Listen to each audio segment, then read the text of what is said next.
Hello my dear students, welcome back to my class. So आज हम पढ़ेंगे lecture number 4। तो आज का हमारा टुडे का गोल क्या है? सबसे पहले हम पढ़ेंगे कूलम लॉ क्या होता है, उसकी लिमिटेशन जानेंगे। थर्ड क्या है, हम कंपैरिजन देखेंगे कूलम लॉ का with the law of gravitation. उसके बाद अगर हमारे पास टाइम हुआ तो हम कुछ फ्यू सिंपल न्यूमेरिकल्स भी करेंगे। सबसे पहले हम किसको डिस्कस करने जा रहे हैं? कूलम्स लॉ को। Coulomb's law.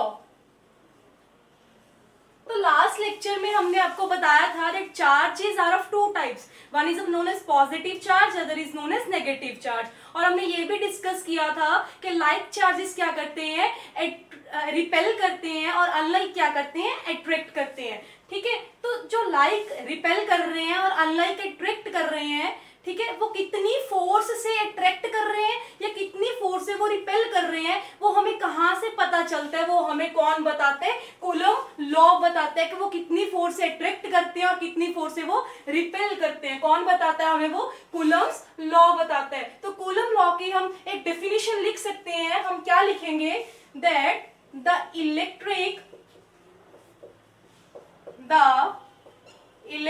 फोर्स, और इसको कई बार क्या बोल देते हैं? इलेक्ट्रोस्टैटिक फोर्स भी बोल देते हैं। इलेक्ट्रोस्टैटिक, द इलेक्ट्रिक फोर्स और electrostatic force between two stationery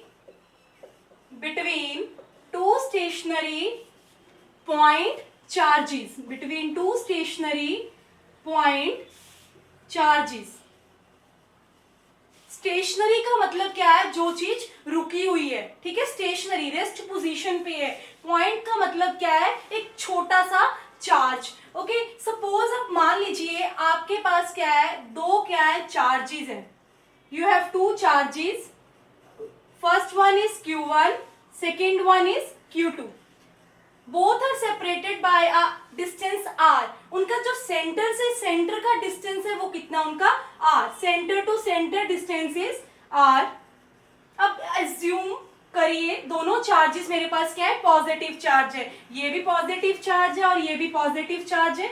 you all know same charges क्या करते हैं? रिपेल करते हैं। इसने इसको धक्का देना है, इसने इसको इधर रिपेल करना है। ठीक है, अब ये इसके ऊपर कितनी उधर को फोर्स लगाएगा, ये इसके ऊपर इधर की ओर फोर्स लगाएगा। अब Q2 Q1 के ऊपर फोर्स लगाएगा, एक दूसरे को रिपेल करेंगे। इसका मतलब इसने इसको फोर्स लगाई, ये इधर जाएगा। ठीक है, इतनी फोर्स है। इसने इसको इधर फोर्स लगाई, रिपल्शन है, ये इधर जाएगा। ठीक है, जब Q2 ने Q1 के ऊपर फोर्स लगाई, ठीक है, तो ये क्या आएगी? Force on one.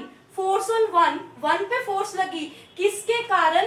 To charge के कारण। Force on first charge due to second charge. Okay, अब इसने इसके ऊपर फोर्स लगाई, इसका मतलब क्या है? फोर्स ऑन किसके ऊपर फोर्स लगी? सेकेंड चार्ज के ऊपर फोर्स लगी। Force on second charge due to first charge. बहुत इजी है। ठीक है, ये दोनों फोर्सेस क्या है? ये मैग्नीट्यूड में तो बराबर है, इक्वल अमाउंट की फोर्स लग रही है। जितनी इसने फोर्स लगाई उतनी ही इसने फोर्स लगाई। इसका मतलब दोनों का मैग्नीट्यूड क्या है? मेरे पास सेम है, बट दोनों की डायरेक्शन क्या है? ऑपोजिट है। इसने उसको उधर धक्का दिया, इसने इसको इधर धक्का दिया। रिपल्शन हो रही है, हमें पता है रिपल्शन होगी, because both are the same charges. Like charge क्या करते हैं? रिपेल करते हैं। ओके, तो हम लोग लिख सकते हैं both are equal in magnitude, both are equal in magnitude but opposite in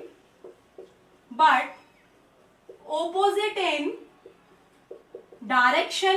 दोनों की डायरेक्शन क्या है? मेरे पास डिफरेंट है। एक उधर लेफ्ट की ओर जा रहे हैं, एक लोग राइट की ओर जा रहे हैं। तो हम लोग इसको कैसे लिख सकते हैं? हम क्या लिखेंगे इसको? F12 वेक्टर, फोर्स वेक्टर डालो का मोड, फोर्स 1 2 का mod, force on 1 due to 2 is equals to force on 2 due to 1 का मोड। ठीक है, और अगर हमें इसको वेक्टर फॉर्म में लिखना हो, इन वेक्टर फॉर्म में हम क्या लिखेंगे? F12 is equals to minus of F21। अब यहाँ पे जो नेगेटिव साइन है वो हमें क्या बता रहा है, दैट दोनों फोर्सेस क्या है, दोनों की डायरेक्शन क्या है, ऑपोजिट है। अब ये दोनों इक्वल क्यों है, हमें पता है न्यूटन्स थर्ड लॉ हमें क्या बताता है, action and reaction are always equal and opposite. जितना इसने एक्शन किया उतना इसको क्या मिला, रिएक्शन मिला, according to Newton third law. According to Newton third law okay, ये रीजन क्यों है, both forces are equal in magnitude according to Newton's third law. Okay, उसके बाद हम लोग क्या लिखेंगे, Coulomb based on his experiment, Coulomb based on his experiment, हमें कूलम ने क्या सजेस्ट किया, कूलम ने हमें सजेस्ट किया, कूलम्स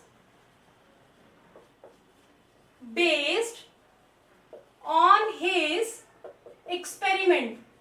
ठीक है, पहली बात तो क्या है, कूलम ने हमें क्या सजेस्ट किया, सबसे पहली बात क्या है, जब कोई एक्सपेरिमेंट होता है, ठीक है, तो लॉ बनता है, कूलम का लॉ है, ये क्या है, कूलम्स लॉ है।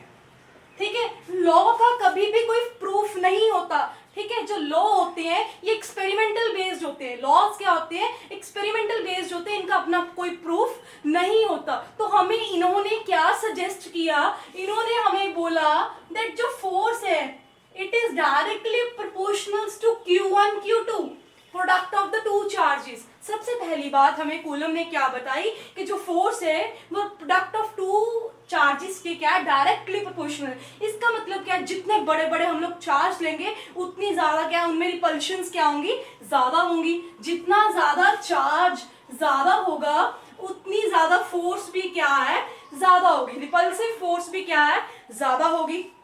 ओके, अब सेकंड बात हमें कूलम जी ने क्या बोली, कूलम क्या बोलते थे कि that force is inversely proportional to 1/r²। ठीक है, r मेरे पास क्या है, the distance between the two charges from centre to centre.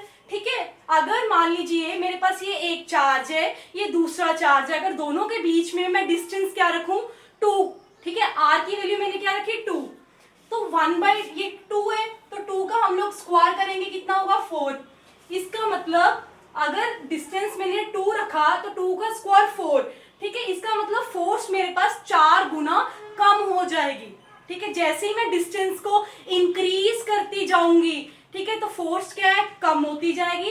If I decrease the distance, अगर इनका मैं डिस्टेंस डिक्रीज करूं, मान लीजिए मैंने इसका डिस्टेंस क्या किया, 1/2 हाफ कर दिया मैंने। ठीक है, 1/2 कर दिया। जब ये 1/2 यहाँ पे मैंने क्या लिखा, 1/1/2 ऐसे लिखा मैंने। जब ये 1/2 ऊपर जाएगा, इसका स्क्वायर कर दो, 1/2 का स्क्वायर क्या आएगा मेरे पास, 1/4। वो 4 है डिनोमिनेटर में, वो कहाँ पे जाएगा, न्यूमिनेटर में चला जाएगा। तो अगर जैसे ही मैं डिस्टेंस को इंक्रीज करूंगी, फोर्स क्या करेगी, उतने ही टाइम्स डिक्रीज करेगी। If I decrease the distance between the two charges, अगर मैं डिस्टेंस को कम करूं, जैसे मैंने यहाँ पे हाफ किया डिस्टेंस को, ठीक है, यहाँ पे 1/4, 4 क्या डिनोमिनेटर में, न्यूमिनेटर में चला जाएगा। तो डिस्टेंस कम करने की वजह से मेरा जो फोर्स है वो क्या करेगा, इंक्रीज करेगा। ओके, सो कूलम ने हमें फर्स्ट ये बताया, सेकेंड ये बताया। तो थर्ड पॉइंट कूलम हमें क्या बताता है, that F force acts along the line joining the two charges. F acts along the line joining the two charges. ठीक है, सबसे पहले तो उन्होंने हमें बोला कि जो फोर्स है वो दो प्रोडक्ट ऑफ टू चार्जेस के बराबर है। जितने बड़े बड़े हम लोग चार्ज लेंगे उतनी उनमें क्या होगी, फोर्स ऑफ रिपल्शन ज्यादा होगी। सेकंड उन्होंने बताया कि F इनवर्सली प्रोपोर्शनल है 1/r² के। r को मैंने 2 रखा, ठीक है, 2 का स्क्वायर 4, तो इसका मतलब फोर्स 4 गुना कम हो जाएगी। अगर मैं r को 3 रखूंगी, 3 का स्क्वायर 9, 1/9 है, ठीक है, तो फोर्स 9 गुना कम हो जाएगी। जैसे मैंने डिस्टेंस बढ़ाया, फोर्स कम हो रही है। अगर मैं दो चार्जेस को करीब लेके आऊंगी तो फोर्स क्या करेगी, इंक्रीज करेगी। थर्ड क्या बोल रहा हमें कूलम, कि फोर्स एक्ट करती है हमेशा line joining the two charges. ठीक है, मेरे पास क्या है, देखो ये Q1 चार्ज है, ठीक है, ये कौन सा चार्ज है मेरे पास, Q2 चार्ज है। कहता सेंटर टू सेंटर क्या करती है, फोर्स एक्ट करती है, सेंटर से सेंटर। अब Q2 ने इसके ऊपर कितनी फोर्स लगाई थी, F, 1 force on 1 due to 2, ठीक है। इधर कितनी फोर्स लगी थी, फोर्स ऑन 2 ड्यू टू 1। अब क्वेश्चन ये भी अराइज होता है कि जो Q1 ने इसके ऊपर रिपल्सिव फोर्स लगाई है सेम चार्जेस होने की वजह से, वो इस डायरेक्शन में भी तो रिपेल कर सकता था इसको, है ना, इस डायरेक्शन में भी रिपेल कर सकता था, ये इसको इधर भी रिपेल कर सकता था, इधर भी रिपेल कर सकता था, कहीं और भी रिपेल कर सकता है। बट हमें कूलम ने बताया जो फोर्स है वो कहां से कहां एक्ट करती है, सेंटर से सेंटर एक्ट करती है। कहां से कहां एक्ट करती है, किसी भी डायरेक्शन में फोर्स एक्ट नहीं करेगी, ना तो इसमें करेगी, ना इसमें, ना इसमें, ना इसमें, कहां से कहां एक्ट करेगी, सेंटर से सेंटर एक्ट करेगी। That's why this force is also known as the Coulomb's force. इसको हम क्या बोलते हैं, central force, sorry Coulomb force नहीं बोलते, इसको क्या बोलते हैं हम लोग, central force. Central force is that force which always act from one centre to the other centre. तो इसको हम लोग क्या बोलेंगे, दैट्स व्हाई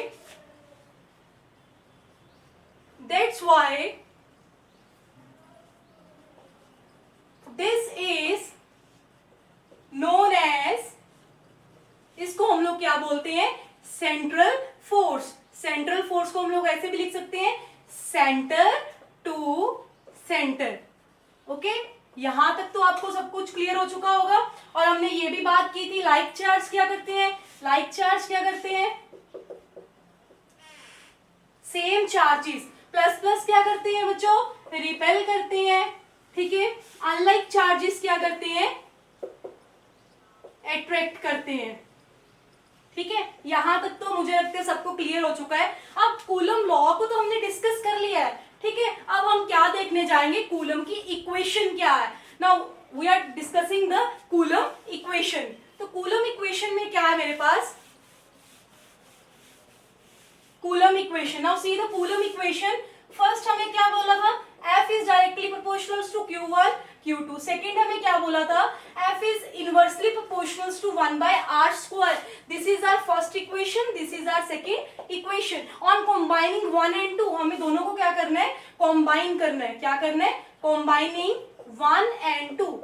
अब दोनों को हम लोग कॉम्बाइन करेंगे, ये साइड तो सेम है मेरे पास, ये क्या बनेगा, F is equals to K Q1 Q2 divided by R square. So यही हमारी कूलम की इक्वेशन है। कूलम की इक्वेशन मेरे पास क्या है, that F is equals to, ये जो प्रोपोर्शनलिटी साइन है इसको हटा के मैंने यहाँ पे क्या लगाया, एक कांस्टेंट लगाया, उसका नाम क्या है मेरे पास, K। Q1 Q2 मेरे पास क्या है, चार्जेस है, R मेरे पास क्या है, डिस्टेंस है between the two charges. Okay, तो जो K है उसको K को क्या बोलते हैं हम लोग, प्रोपोर्शनलिटी। K को हम लोग क्या बोलते हैं, proportionality force constant.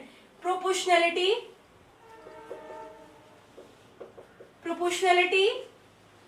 Force constant बोलते हैं। कई लोग इसको और भी क्या बोल देते हैं, इलेक्ट्रोस्टैटिक फोर्स कांस्टेंट भी बोल देते हैं। क्या बोलते हैं, इलेक्ट्रोस्टैटिक फोर्स कांस्टेंट, ठीक है।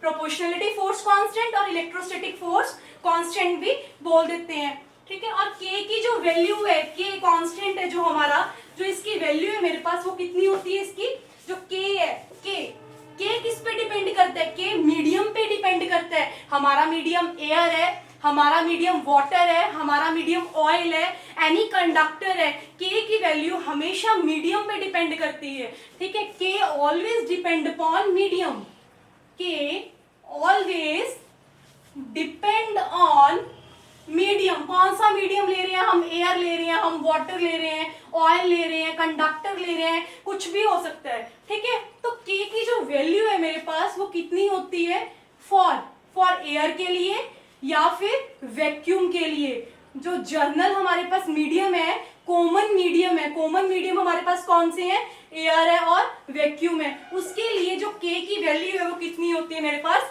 9 into 10 raised to power 9। This is the value, ये आपको याद रखनी है। एयर और वैक्यूम के लिए K प्रोपोर्शनलिटी फोर्स कांस्टेंट और इलेक्ट्रोस्टैटिक फोर्स कांस्टेंट की value 9 into 10 raised to power 9 है। इसके यूनिट्स कैसे निकलेंगे, यहां से देखो बच्चों, K को यहीं पे रखो, फोर्स के यूनिट्स क्या होते हैं मेरे पास, इसको इधर ले आओ, क्या बनेगा, F R square upon Q1 Q2 equals to K। Force के यूनिट्स क्या है मेरे पास, न्यूटन। आर स्क्वायर, आर के यूनिट्स क्या होते हैं, मीटर डिस्टेंस के, इसका स्क्वायर। चार्ज के यूनिट्स क्या है मेरे पास, Coulomb into Coulomb, Coulomb square is equals to K। तो इसके यूनिट्स क्या है मेरे पास, newton metre square upon Coulomb square. ये आपको याद रखनी है वैल्यू फॉर एयर और वैक्यूम के लिए। आपको किसी भी मीडियम की जरूरत नहीं है याद रखने की, ना तो आपको वाटर की, ना ऑयल की, ना कंडक्टर की, सिर्फ आपको एयर और वैक्यूम की याद रखनी है। 9 × 10⁹ न्यूटन मीटर स्क्वायर पर कूलम स्क्वायर। अब कई बच्चे बोल देते हैं कि मैम यहाँ पे तो K की वैल्यू क्या लिखी होती है, 1/4πε। वो क्या होता है आपके पास, 1/4πε। ठीक है, जो ये 1/4πε होता है हमारे पास, ये क्या है, एप्सिलॉन मेरे पास क्या है, परमिटिविटी है। क्या है ये मेरे पास, परमिटिविटी किसकी, मीडियम की। किसकी परमिटिविटी है, ये मीडियम की। ठीक है, कहीं पर ये लिखा होता है K = 1/4πε0। एप्सिलॉन इसका मतलब क्या है मेरे पास, एप्सिलॉन नॉट। बच्चों एप्सिलॉन नॉट क्या होता है, सिंपल सा है। एप्सिलॉन नॉट का मतलब जहां पे कोई मीडियम ही ना हो, जहां पे कोई मीडियम ना हो उसको हम लोग क्या बोलते हैं, एप्सिलॉन नॉट। एप्सिलॉन नॉट का मतलब क्या है, एयर है, वैक्यूम है, वैक्यूम में कुछ मॉलिक्यूल्स नहीं होते, खाली मीडियम होता है। ठीक है, तो यहाँ मेरे पास क्या है, 1/4πε0। एप्सिलॉन हम किसके लिए यूज करते हैं, एयर और वैक्यूम के लिए यूज करते हैं। किसके लिए यूज करते हैं, एयर और वैक्यूम के लिए यूज करते हैं। इसका मतलब वहां पे कोई मीडियम नहीं है, means there is no medium, there is no medium, वहां पे कोई भी मीडियम नहीं है। ठीक है, so this is all about the Coulomb's law. और ये हमारे पास कूलम इक्वेशन है, F = K Q1 Q2 upon R²। K हमारा क्या है, प्रोपोर्शनलिटी फोर्स कांस्टेंट। तो आइए हम देखते हैं लिमिटेशंस क्या है मेरे पास, कूलम्स लॉ की लिमिटेशंस क्या है। सो फर्स्ट लिमिटेशन क्या है कूलम लॉ की हमारे पास, तो फर्स्ट लिमिटेशन क्या है मेरे पास कूलम लॉ की, लिमिटेशंस। फर्स्ट लिमिटेशन क्या बोलते हैं coulomb law, so it is valid only for the point charges. It is valid for only point charges, not for the extended charges. आइए लिख लेते हैं इसको, it is valid only for point charges. जो Coulomb law है ये point charges के लिए ही वैलिड है and not for extended charges, not for extended charges. अब बच्चे पूछते हैं कि पॉइंट चार्ज पॉइंट होता है, इट डजंट मीन कि पॉइंट चार्ज हमेशा पॉइंट होता है। मान लीजिए मेरे पास एक स्फीयर है, उसका रेडियस कितना है मेरे पास, 6 मीटर है। एक बहुत बड़ा स्फीयर है जिसका रेडियस कितना है, 6 मीटर है। अब मान लीजिए आपको अपने घर चंडीगढ़ से बैठकर या दिल्ली से बैठकर मेरे पास जो स्फीयर है मेरे हाथ में पकड़ा हुआ है 6 मीटर का, ठीक है, आप उसको इतनी दूर से चंडीगढ़ से बैठकर मेरे स्फीयर को देख रहे हो, तो आपको वहां से ये स्फीयर कितना लगेगा, एक पॉइंट की तरह लगेगा ना। तो पॉइंट का मतलब ये नहीं होता कि वो पॉइंट है, ठीक है, इसका मतलब ये होता है जो दूरी है, जो सेपरेशन है दो चार्जेस के बीच में, वो ज्यादा होनी चाहिए। पॉइंट चार्ज का मतलब क्या है, जो चार्जेस का सेपरेशन है वो क्या होना चाहिए, मैक्सिमम होना चाहिए। ठीक है, अब जैसे हम ही देख लीजिए, हम क्या है, ह्यूमन बीइंग्स है। अब भगवान है, भगवान हमें क्या है, ऊपर से देख रहा है, तो उसके लिए हम क्या है, पॉइंट है, चीड़ी की तरह है। ठीक है, लेकिन क्यों उसको हम पॉइंट क्यों दिख रहे हैं, क्योंकि हमारा भगवान के साथ जो डिस्टेंस है, सेपरेशन है, वो क्या है, बहुत ज्यादा लार्ज सेपरेशन है। लार्ज सेपरेशन की वजह से we are considered also as a point charges. So point charges तो आपको क्लियर हुआ। ठीक है, पॉइंट चार्जेस को हम लोग क्या लिख सकते हैं, point charges.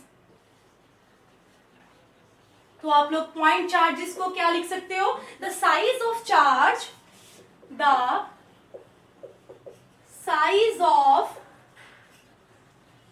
charge must be, the size of charge must be very small, as compared to distance between two charges. Okay, but अब पूछ रहे हैं बच्चे कि ये एक्सटेंडेड चार्जेस के लिए कूलम लॉ वैलिड क्यों नहीं है? बच्चों, जो एक्सटेंडेड चार्ज है इसकी हम लोग बात करेंगे गॉस लॉ में बात करेंगे। इसकी बात हम लोग कहाँ पे करेंगे?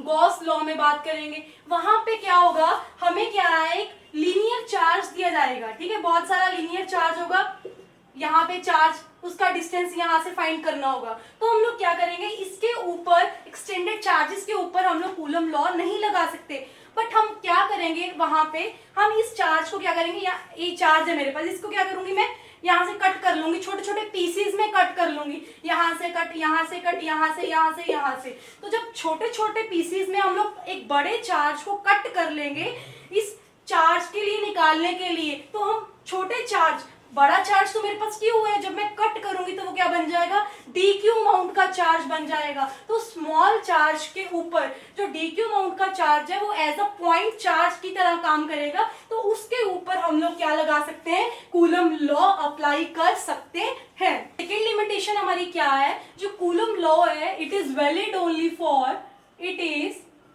Valid only for stationary charges. हमने शुरू में भी बात की थी कि ये होता क्या है, the electric force between the two stationary point charges, stationary, it is valid for only the stationary charges. Stationary charges मतलब हमने दो चार्ज कंसिडर किए, एक Q1 चार्ज लिया, एक Q2 चार्ज लिया, ठीक है। तो इसका मतलब क्या है, मान लीजिए आपके पास एक Q1 चार्ज है, एक Q2, अगर दोनों ही मेरे पास क्या रेस्ट पोजीशन पे हैं तो कूलम लॉ वैलिड है, कूलम लॉ वैलिड है। अगर दोनों ही चार्जेस Q1 और Q2 क्या है, मोशन में है, इट इज इन मोशन, तो कूलम लॉ वैलिड नहीं है।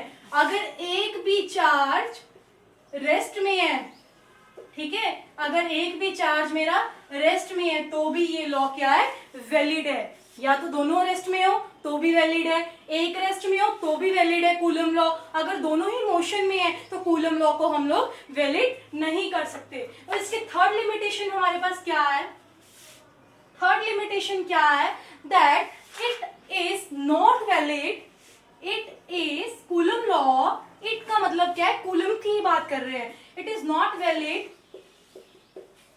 For R less than 10 raised to power minus 15 metre, 10 raised to power minus 15 metre. मतलब इस एटॉमिक डिस्टेंस के और अंदर जाके हम लोग कूलम लॉ नहीं अप्लाई कर सकते। इसके ऊपर इलेक्ट्रिक फोर्स तो लग रही है लेकिन हम इसको कूलम लॉ से कैलकुलेट नहीं कर सकते। If distance between two charges is less than 10 raised to power minus 15 metre, मतलब इसके ऊपर फोर्स अप्लाई हो रही है, एक्चुअल में फोर्स लग रही है, बट कूलम लॉ से हम इसको कैलकुलेट नहीं कर सकते। क्यों? क्योंकि एटॉमिक डिस्टेंस के अंदर जाकर कूलम लॉ वैलिड नहीं है, ठीक है। और हम इसके लिए स्पेशल नोट लिखते हैं, you all have to write down the note. Special note है हमारे पास एक, स्पेशल नोट क्या है, that electrostatic force, it's very important, electrostatic force is a conservative force. क्या है? Electrostatic force is a conservative force. So conservative force क्या होती है? कंजर्वेटिव फोर्स एक ऐसी फोर्स होती है जब हमारा वर्क डन किया जाए कंजर्वेटिव फोर्स के द्वारा इन अ राउंड ट्रिप, जहां से शुरू हुए वहीं पे खत्म हुआ, ठीक है, तो हमारा जो वर्क डन है वो क्या होता है? जीरो होता है, ठीक है। एग्जांपल क्या उसकी? ग्रेविटेशनल फोर्स और स्प्रिंग फोर्स की बात करते हैं हम लोग। हम क्या लिखेंगे? That work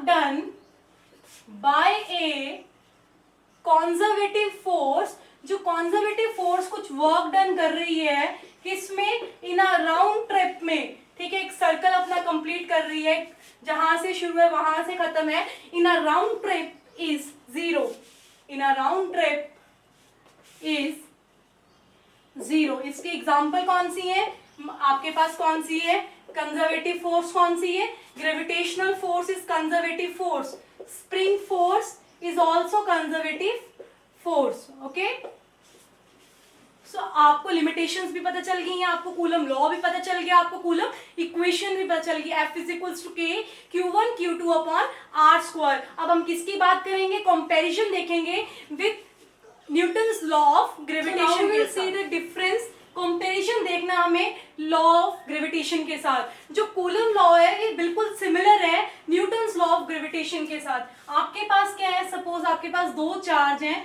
one is Q1 other is Q2, ठीक है, दोनों का सेंटर से सेंटर डिस्टेंस ऑफ सेपरेशन कितना मेरे पास r, ठीक है। Q2 ने Q1 के ऊपर कितनी फोर्स लगाई, force on first charge due to second charge, force on second charge due to first charge. अगर तो सेम चार्जेस हैं तो ये रिपेल करेंगे, अगर ये लाइक चार्जेस है तो रिपेल करेंगे, अगर ये अनलाइक चार्जेस है तो अट्रैक्ट करेंगे। जो मेरे पास ये चार्ज होते हैं ये दो टाइप्स के नेचर होते हैं, ये अट्रैक्टिव भी होते हैं और ये रिपल्सिव भी होते हैं, ठीक है। इनका जो इसके कितनी इलेक्ट्रोस्टैटिक फोर्स है, Fe के Q1 Q2 divided bye are square. अगर मैं मासेस की बात करूं, ये मेरे पास एक मास m1 है, this is the mass m2, both are separated by distance r, same distance है। जो मासेस के बीच में फोर्स होती है it is always attractive in nature. इसने इसके अंदर फोर्स लगाई, force on 1 due to 2, force on 2 due to 1। तो मेरे पास ग्रेविटेशनल फोर्स का फॉर्मूला क्या है, gravitational force is G m1 product of two masses upon r square. This is the gravitational force, this is the electrostatic force. अब electrostatic force के बीच और gravitational force के बीच हमें comparison देखना है, similarities भी देखनी है और कुछ difference discuss करेंगे। सबसे पहले हम similarities की बात करते हैं, इनके बीच में similarities क्या है आप बताइए। It is very clear और visible कि कौन कौन सी similarities है। सबसे पहले both are following the inverse square law। हमने कूलम में हमें बताया था that F is directly proportional to Q1 Q2, F is inversely proportional to 1 by r square। So this 1 by r square is known as inverse square law। इसको हम लोग क्या बोलते हैं, inverse square law बोलते हैं। तो सबसे पहली बात क्या है, सबसे पहली सिमिलरिटी क्या है, that Fe electrostatic force and Fg gravitational force both follow inverse square। ये स्क्वायर है ना, 1 by r स्क्वायर है, तो इसलिए क्या बोलते हैं, इनवर्स का मतलब डिनोमिनेटर में है, ठीक है। और स्क्वायर लॉ, लॉ क्या है, coulomb law, inverse square law. और क्या पता आपको, ये भी सेंटर से सेंटर डिस्टेंस, सेंटर से सेंटर फोर्स लग रही है, ये भी सेंटर से सेंटर लग रही है। Both are central forces, both are central forces, दोनों ही क्या है मेरे पास सेंट्रल फोर्सेस है, क्योंकि सेंटर से सेंटर एक्ट कर रही हैं, ठीक है। और हम थर्ड पॉइंट क्या बात करेंगे, both are conservative forces. Conservative forces हमने अभी बात की थी, कंजर्वेटिव फोर्सेस कुछ ऐसी फोर्सेस होती हैं जिनका जो वर्क डन होता है राउंड ट्रिप में वो क्या होते हैं, जीरो होते हैं। सबसे पहली बात, दोनों क्या फॉलो कर रहे हैं, इनवर्स स्क्वायर लॉ को फॉलो कर रहे हैं। फिर दोनों ही मेरे पास क्या है, सेंट्रल फोर्स है, दोनों ही क्या है मेरे पास कंजर्वेटिव फोर्स है, ठीक है। अब कुछ हम लोग डिफरेंस देख लेते हैं, इन दोनों के बीच में कुछ डिफरेंस क्या है मेरे पास, डिफरेंस की बात करते हैं। सिमिलरिटीज तो हमने देख ली, सिंपल दी, डिफरेंस क्या है। सबसे पहला डिफरेंस क्या है, जो मेरे पास Fe है, this electrostatic force is attractive as well as repulsive in nature, but gravitational force is always attractive in nature। okay, so हम लोग क्या लिखेंगे, Fe is attractive as well as repulsive in nature, whereas जो ये Fg है gravitational force है, it is always attractive in nature. ये क्या होती है, हमेशा अट्रैक्टिव होती है नेचर में।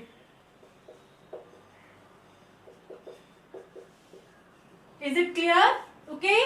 तो सेकेंड पॉइंट क्या है हमारे पास, जो ये इलेक्ट्रोस्टैटिक फोर्स कांस्टेंट है के के किस पे डिपेंड करते हैं, के मेरे पास क्या है, कांस्टेंट है, यहाँ पे जी कांस्टेंट है, G is known as gravitational force constant, K is known as the electrostatic force constant. जो के है, के किस पे डिपेंड करता है, मीडियम पे डिपेंड करता है, हमारा मीडियम एयर है, वाटर है, ठीक है, हमारा कौन सा मीडियम है, ये इस पे डिपेंड करता है, एयर ले रहे हैं, वाटर है, कंडक्टर है। बट जो जी है, G is known as the universal gravitational constant, इसको हम लोग यूनिवर्सल, इसकी जो वैल्यू है पूरे यूनिवर्स में वो क्या रहती है, कांस्टेंट रहती है, इसकी वैल्यू किसी भी मटेरियल, किसी भी मीडियम की वजह से चेंज नहीं करती। तो हम लोग क्या लिखेंगे, the electrostatic force constant, the electrostatic force constant, the electrostatic force constant K depends upon medium, depends upon medium, कौन सा मीडियम है, एयर है, वाटर है, ऑयल है, कंडक्टर है, ठीक है। बट जो जी है, इसको हमने 9th क्लास में भी पढ़ा हुआ है, जी को हम लोग ग्रेविटेशनल कांस्टेंट बोलते हैं, समटाइम्स इसको हम लोग, समटाइम्स नहीं ऑलवेज इसको हम लोग यूनिवर्सल ग्रेविटेशनल बोलते हैं, ठीक है, क्योंकि इसके पूरे यूनिवर्स में, पूरे ब्रह्मांड में इसकी जो वैल्यू है वो मेरे पास क्या रहती है, सेम रहती है। But the universal gravitational constant, but the universal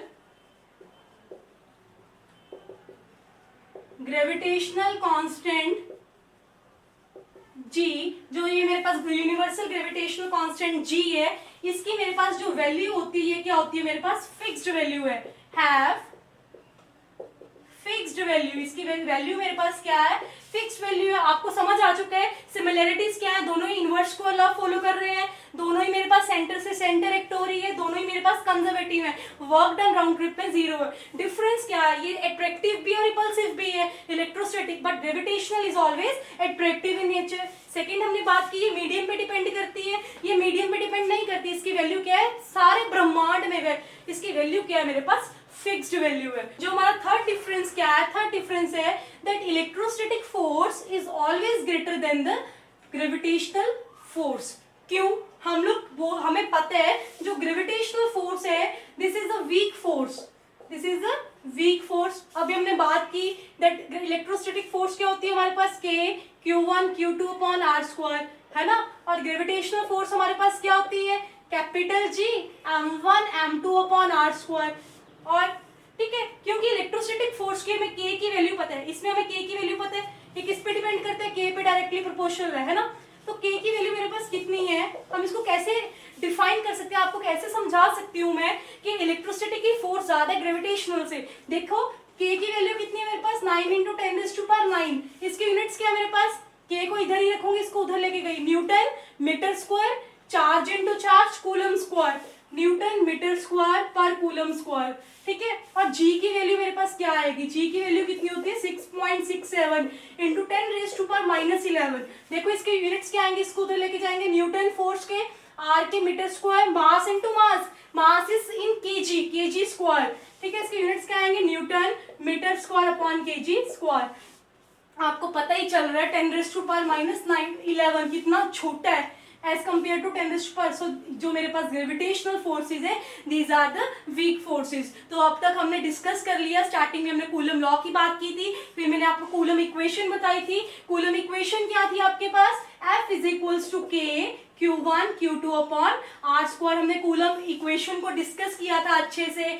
उसके बाद हमने बात की थी, नेक्स्ट लिमिटेशंस की बात की थी, पॉइंट चार्ज के लिए एप्लीकेबल, एक्सटेंडेड चार्ज के वैलिड नहीं है। फिर हमने बात की थी ये स्टेशनरी चार्ज के लिए भी वैलिड है, ठीक है। और हमने थर्ड पॉइंट बात की थी कि इसके एटॉमिक डिस्टेंस के अंदर जाके कूलम लॉ को हम लोग वैलिड नहीं कर सकते। फिर उसके बाद बात कर रहे हैं हम लोग कूलम लॉ को हम कंपेयर कर रहे हैं न्यूटन्स लॉ ऑफ ग्रेविटेशन के साथ।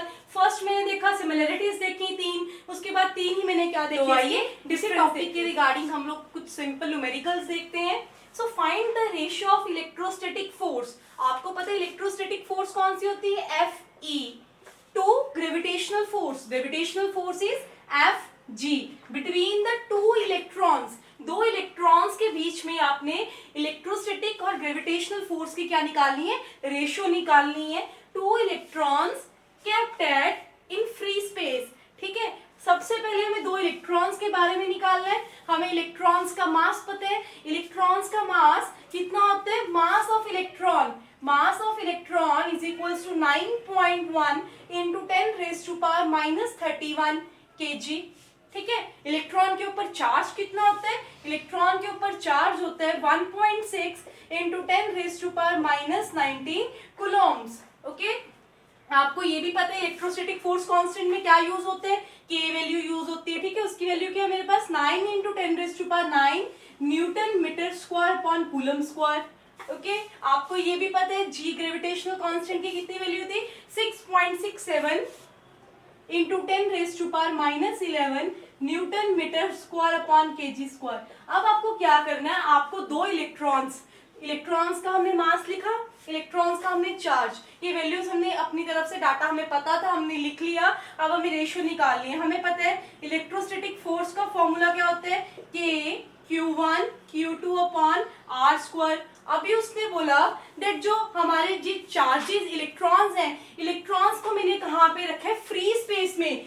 दो मेरे पास क्या है? इलेक्ट्रॉन्स है। दोनों ही इलेक्ट्रॉन्स मेरे पास क्या आइडेंटिकल है, सेम है। तो इसका मतलब Q1 और Q2 भी क्या मेरे पास सेम है। तो Q1 और Q2 को मैं क्या लिख सकती हूँ? Q लिख सकती हूँ। इसको मैं क्या लिख सकती हूँ? K Q square upon R square. Okay, तो यहाँ पे मैं क्या करूंगी? ये Q के पैर में मैं E डालूंगी, इसका मतलब चार्ज ऑन इलेक्ट्रॉन। ओके, और F G ग्रेविटेशनल फोर्स कितनी है? G m1 m2 upon r square. ठीक है, तो यहाँ पे अगर इलेक्ट्रॉन्स का चार्ज सेम है, इलेक्ट्रॉन्स ही सेम है, चार्ज सेम है, तो उनका मास भी क्या होगा? सेम। तो इसको क्या लिख सकते हैं? G m e square upon r square. अब हमें क्या करना है? इन दोनों की क्या लेनी है? रेशियो लेनी है। इसको और इसके साथ क्या करना पड़ेगा? हमें डिवाइड करना पड़ेगा। कैसे करेंगे? देखो बच्चों, कैसे लिखेंगे? Fe upon Fg। जैसे मैं दोनों को डिवाइड करूंगी, ये आर स्क्वायर क्या हो जाएगा? कैंसिल हो जाएगा। तो मेरे पास क्या आएगा? Q का स्क्वायर, के Q के पैर में E चार्ज ऑन इलेक्ट्रॉन का स्क्वायर अपॉन, हाँ जी ठीक है, G E का होल स्क्वायर। अब आपको सारी वैल्यूज तो पता ही है। अब सारी वैल्यूज यहां से रीड आउट करो और यहाँ पे पुट कर दो। K की वैल्यू कितनी है आपके पास? 9, सॉरी K की वैल्यू कितनी है आपके पास? 9 इंटू 10⁻⁹। ठीक है, इलेक्ट्रॉन के ऊपर चार्ज कितना है आपके पास? 1.6 इंटू 10⁻⁻19 डिवाइडेड बाय G की वैल्यू कितनी है? 6.67 इंटू 10⁻⁻11 और इंटू आपके पास मास कितना है? आपके पास मास कितना है? 9.1 इंटू 10⁻31। अब जैसे ये सारी क्वांटिटी को सॉल्व करोगे, सॉल्व करने के बाद आपके पास क्या आएगा? Fe upon Fg। ये अप्रोक्सीमेट कुछ आएगा 10⁻42। इसका मतलब क्या है कि जो इलेक्ट्रोस्टैटिक फोर्स है ये किसके बराबर है? 10⁻42 टाइम्स ऑफ ग्रेविटेशनल फोर्स के बराबर है। इसका मतलब क्या है? जो ये इलेक्ट्रोस्टैटिक फोर्स है ये 10 की पावर 42 टाइम्स बड़ी है as compare to the gravitational force. यही हमें कैलकुलेट करनी थी, रेशियो कैलकुलेट करनी थी इलेक्ट्रोस्टैटिक फोर्स के और बीच में और ग्रेविटेशनल फोर्स के बीच में। यही हमारा क्या है? इसका आंसर है।